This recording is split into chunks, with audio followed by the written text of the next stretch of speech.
વાવ-થરાદ જિલ્લાના વાવ તાલુકામાં મગફળી ખરીદી માટે બીજા કેન્દ્રનો પ્રારંભ થયો છે।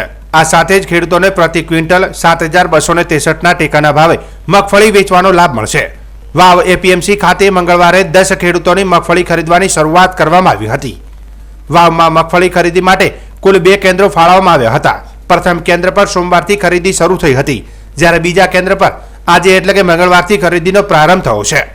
માર્કેટયાર્ડ વાવ ખાતે દી બોરિયાવાળી વિવિધ કાર્યકારી પ્રાથમિક કૃષિ ધિરાણ સેવા સહકારી મંડળી લિમિટેડ દ્વારા મગફળીની ખરીદી કરવામાં આવી રહી છે। ખેડૂતો સરળતાથી પોતાનો પાક વેચી શકે તે માટે જરૂરી સુવિધાઓ પણ પૂરી પાડવામાં આવી છે। અગ્રણી ગુમાનસિંહ ચૌહાણે જણાવ્યું હતું કે પૂર અને કમોસમી વરસાદને કારણે અનેક વિસ્તારોમાં મગફળીના પાકને ભારે નુકસાન થયું હતું। જો કે કેટલીક ઊંચાણવાળી જગ્યા પર પાક બચી ગયો હોવાથી નુકસાનના આંકલનમાં વિસંગતતા સર્જાઈ હતી। આ મુદ્દે વિધાનસભાના અધ્યક્ષ શંકરભાઈ ચૌધરીએ સરકાર સમક્ષ ખેડૂતોની વાસ્તવિક સ્થિતિ રજૂ કરી હતી। સરકારે પરિપત્રમાં જરૂરી સુધારા કરી ઉદારતા દાખવતા ખેડૂત વર્ગે સંતોષ વ્યક્ત કર્યો હતો। મગફળી ખરીદી કેન્દ્રના શુભારંભ પ્રસંગે ગુમાનસિંહજી ચૌહાણે સરકાર અને અધ્યક્ષ શંકરભાઈ ચૌધરીનો આભાર વ્યક્ત કર્યો હતો। આ સિઝનમાં મગફળી વેચાણની સુગમ વ્યવસ્થા ઊભી થતા ખરીદનાર મંડળીઓ અને ખેડૂતો બંને વચ્ચે સંતોષ અને ઉત્સાહ જોવા મળ્યો હતો। આ વર્ષે આ વિસ્તારની અંદર પણ મગફળીનો પાક ખૂબ હતો, પરંતુ પૂરના કારણે મગફળીમાં ખૂબ નુકસાન ગયું હતું।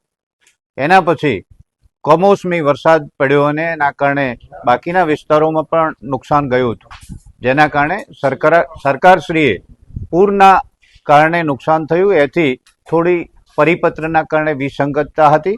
પરંતુ આ વિસ્તારના આપણા સૌના લાડીલા નેતા અને ગુજરાત વિધાનસભાના અધ્યક્ષ આદરણીય શંકરભાઈ ચૌધરી સાહેબે સરકારને એ વાત સમજાવી કે ખેડૂતને અલગ અલગ વિભાગમાં ખેતરો હોય છે।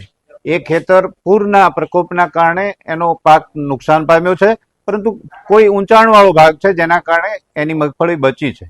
તો આ પરિપત્ર રદ કરીને સરકારે જે ઉદારતા દાખવી છે એ બદલ સરકારશ્રીનો, માનનીય અધ્યક્ષશ્રીનો આ તબક્કે આભાર માનીએ છીએ। અહીંયા વાવમાં પણ અહીંયા આજે શુભારંભ થઈ રહ્યો છે ખેડૂતોની મગફળી ખરીદવા માટેનો।